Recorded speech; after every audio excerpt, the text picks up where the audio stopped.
건물주 위의 배당주. 예전 어느 조사에 따르면 초등학생들의 장래희망에 건물주가 상위권에 들었다는 말을 들은 바 있습니다. 지금도 여전히 건물주는 인기가 많고 연예인이나 스포츠 스타 등 누군가 돈을 많이 벌어 강남의 어느 건물을 샀다는 소식은 끊임없이 접할 수 있습니다. 많은 직장인들이 상가 건물 하나 마련해서 파이어하고 싶다는 막연한 꿈을 꾸고 있죠. 조물주 위에 건물주라는 말이 있을 정도로 상가 건물의 세입자 경험이 있으신 분들은 건물주가 철저히 가배지위에 있는 현실을 목도하고 계실 것입니다. 그러나 빌딩 상가에 대한 투자가 반드시 미국 주식 배당주 투자보다 좋다고 단정 짓기는 어려운 것 같습니다. 건물주에게도 나름의 애로사항들이 있는데요. 먼저 건물의 경우 공실의 리스크가 항상 존재합니다. 배당주에 있어서의 배당컷과 동일한 상황인데요.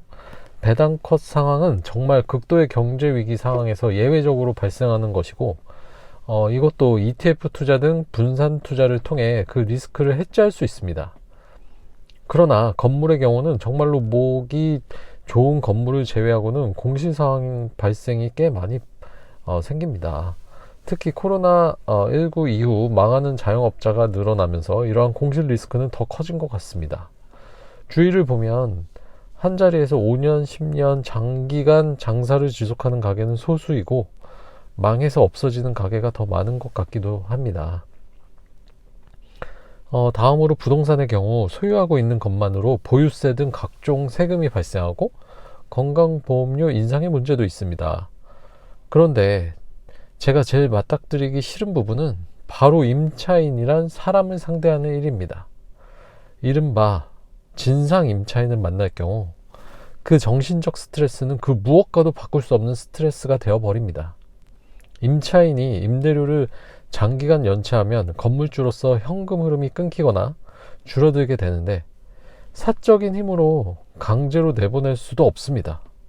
상가임대차보호법이 경제적 약자인 임차인 쪽에 유리하게 제정되어 있어 10년 동안 갱신 요구권을 행사해 올 수 있고요.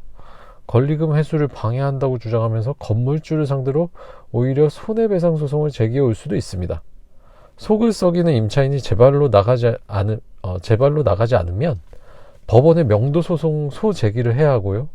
1년 넘게 지속되는 소송에서 이겨 집행관을 통한 강제집행을 통해 상가를 명도받게 되더라도 그동안의 미지급 상당의 부당이득을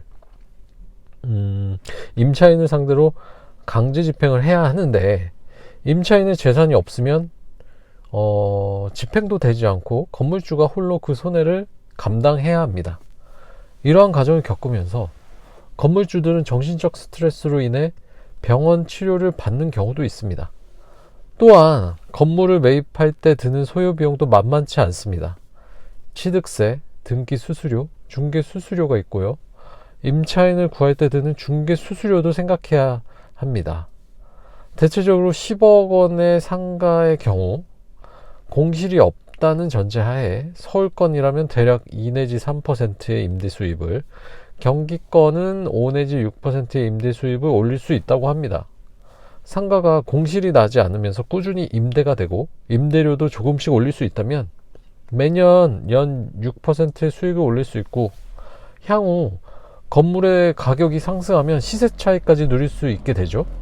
그러나 코로나19 등 또 다른 사태로 공실이 발생하거나 임차인과의 임대료 협의에 실패하여 임대료를 올리지 못하거나 주변에 더 큰 좋은 상가들의 신축으로 상가의 가격 상승이 예상보다 별로라면, 그리고 상가 매입 시 활용한 대출을 금리가 더 올라 이자 부담이 커진다면, 대출 관련 이자 부담이 커진다면 수익률은 떨어질 수밖에 없습니다. 그러나 미국 주식 배당주 투자는 이러한 건물주의 애로사항을 전반적으로 해결해 줄 수 있습니다.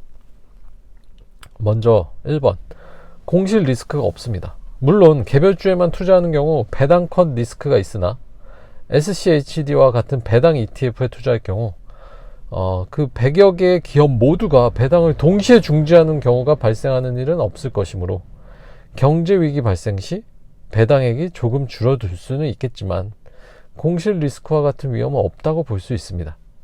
2. 배당주는 보유만으로 발생하는 세금은 존재하지 않습니다. 배당금이 따박따박 입금될 때 15%의 배당소득세 원천 징수가 이루어진 후 나머지 금액이 들어오게 됩니다. 종합소득세 부분은 배당액 합계가 연 2천만 원 미만일 경우 분리과세이므로 유리하고요. 2천만 원 이상일 경우 종합소득세 합산에 가세가 되는 것은 건물주와 동일합니다. 3. 사람을 상대할 일이 하나도 없습니다. 사람 스트레스를 많이 받는 저에게 있어서는 이것이 배당주 투자의 최고 장점이라고 생각합니다. 건물주와 같이 임차인을 상대로 내용 증명을 보내거나 명도 소송을 제기할 일이 전혀 발생하지 않습니다. 2년마다 임대료를 조금 올리기 위해 임차인과 얼굴을 붉히면서 협상할 필요도 없습니다.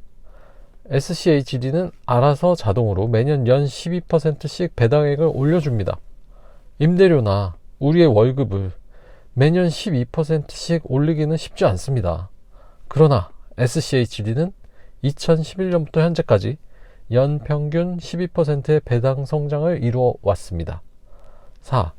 SCHD의 경우 운용 수수료 0.06%로서 다른 ETF의 평균 운용 수수료가 0.48%인 점에 비해 무지 저렴합니다. 취득세, 중개수수료, 등기수수료 등의 비용이 들지 않습니다. 5. 본업에 충실할 수 있습니다. 이 또한 큰 장점이라고 생각하는데요. 건물주의 경우 임차인들 관리에 시간을 쏟아야 하고 특히 임차인과의 분쟁이 발생할 경우 본업에 큰 악영향을 미칠 수 있습니다. 이렇게 미국 주식 배당주 투자가 건물 투자보다 여러 면에서 이점이 많다는 것이 저의 생각입니다. 물론 건물 투자는 레버리지를 일으킬 수 있는 장점이 있다는 점은 부인할 수 없을 것입니다. 그러나 빨리 부자가 되려는 마음을 버리고 15년 이상의 장기 투자를 이어나갈 경우 SCHD 투자자가 건물주 위에 있을 것이라고 생각합니다. 오늘은 건물 투자와 SCHD에 대한 투자에 대한 저의 생각을 말씀드려 보았습니다. 여러분의 성공 투자를 기원합니다. 이상 스테디 테일러였습니다. 감사합니다.